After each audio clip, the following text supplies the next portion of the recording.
Share ko lang guys, na pag-usapan namin ni Daddy na iba talaga pala kapag involved ka doon sa home church mo, like meron kang victory group, may nag-guide sa'yo na spiritual family mo, kasi alam mo yung parang guided ka, tapos pag may nafe-feel kang something, pwede kang anytime magtanong sa kanila, tapos i-explain nila sa'yo ano ba yung nararamdaman mo. Like nung sinabi ko nga kay Pastor Eric kahapon na may ganitong simula nung na-baptize kami, may nafe-feel na kaming something sa, yung malakas na yung radar ng tao sa, parang radar tama ba word dun?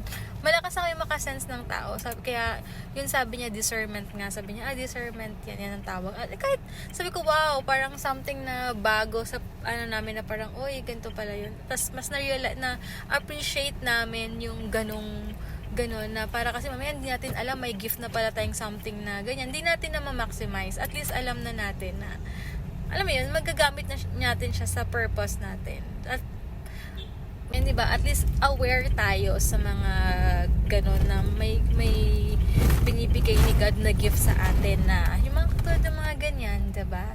Tsaka, yung parang anytime, parang open na pwedeng magtanong kapag medyo naguguluhan ka, hindi ka hindi ka naiintindihan, ito yung na-experience mo, masarap sa feeling yung may nagpa-pray para sa'yo, may nag-guide para sa'yo, yun pala yun, na Daddy, no? Ang galing lang. Tapos may mga bagay kami na iisip na minsan talaga hindi siya hindi siya sa pagkakamali natin eh.